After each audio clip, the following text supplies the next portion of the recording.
Would you open your Bibles, please, to the Gospel of John, chapter 21. I begin reading now at verse 1. After these things, Jesus showed himself again to the disciples, the Sea of Tiberias, and on this wise showed he himself. There were together Simon Peter and Thomas called Didymus and Nathanael of Cana in Galilee, and the sons of Zebedee and two other of his disciples. Simon Peter saith unto them, I go a-fishing. They say unto him, we also go with thee. They went forth and entered into a ship immediately, and that night they caught nothing. And when the morning was now come, Jesus stood on the shore, but the disciples knew not that it was Jesus. Then Jesus saith unto them, Children, have you any meat? They answered him, No. And he said, Cast the net on the right side of the ship, and ye shall find. They cast therefore, and now they were not able to draw it for the multitude of fishes. The right side. What is the right side? How do we find the right side of life? You find the right side by listening to the voice of God and doing what he says to do. Now, the voice of God comes to everybody, and it comes without exception to everybody. But it always comes in different ways. It doesn't come to everybody alike. For instance, in the Bible, there's a story of a little boy by the name of Samuel.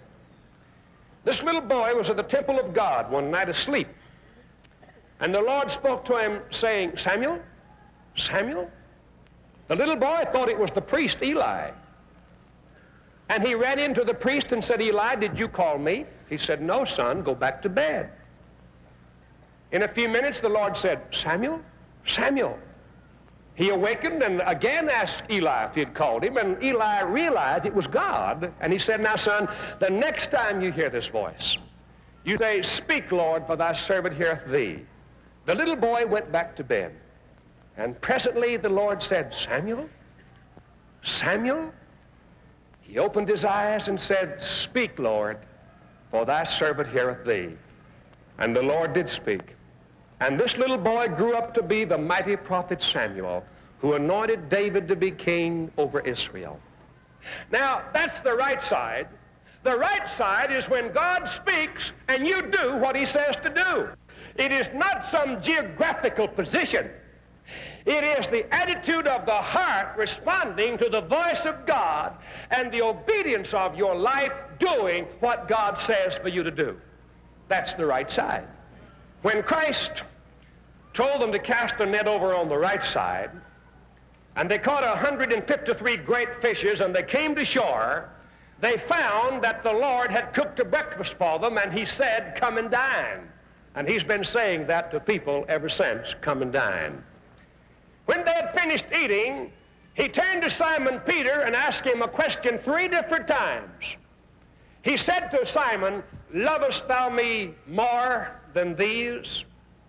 Now, Simon, in the past, had made the boast that he loved Jesus Christ more than anybody loved him, and he said, Lord, if everybody forsakes you, I never will. Though all men forsake you, I will stand by your side. And he was the first to forsake the Lord and deny him. And now then, after the horrible experience at the trial when he denied the Lord, when he followed so far off the power of Christ could not make him into the man he ought to be, when he plummeted to the very depths of despair and humiliation, and now then standing out here where Christ had just performed this mighty miracle, Jesus says, Now, Peter, do you love me more than these? And Simon said, Yea, Lord, thou knowest that I love thee. It's easy to say it. Christ a second time said, Lovest thou me more than these? Can you really say it, Simon Peter? Glibly he said, Yes, Lord, you know that I love you. And the third time the Lord looked him straight in the eye, he said, Simon, do you love me more? Simon, you've loved me less. Do you love me more? Do you really love me? Simon Peter was grieved. He was upset because the Lord was crowding him into a corner. Simon Peter had reached the acute angle where he had to make a real decision, where his statement had to be more than just mere words. And he said, Lord, thou knowest everything. Thou knowest that I love you.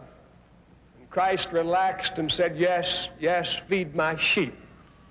He'd been talking to him about feeding his lambs up until now.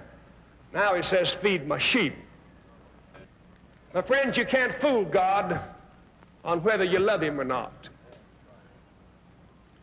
And there comes a time in each of our lives when we have to reach the acute angle in our relationship to Jesus Christ. It isn't a difficult thing in this free country to go to church. It's popular in a sense to be a professing Christian in a church in this country. But we're talking about something over and beyond that. We're talking about being a serious Christian. We're talking about being a born-again man, a born-again woman, a Christ-made man, a Christ-made woman. We're talking about being remade in the image of God. We're talking about a definite experience of heartfelt salvation. We're talking about a transformed life. We're talking about the power of God coming into your life and changing you from the crown of your head to the soles of your feet. We're talking about a life so transformed by Christ until you become like Christ, until your prayers are healing prayers. Your faith is a delivering faith. Your love is a redeeming love. Your life is like the light that covers the world. Yes, we're talking about an experience of religion that transforms your entire being, your whole life, for time and eternity. We're talking about something real, about the love in your heart that is greater than you have for anything else in the whole wide world. People, that makes all the difference in the world.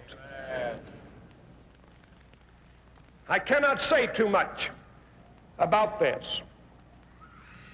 One woman who loved her children so very much came to her pastor and said, Pastor, do you think that I can love my children too much? He said, no, I really don't. But I think that you can love Christ too little.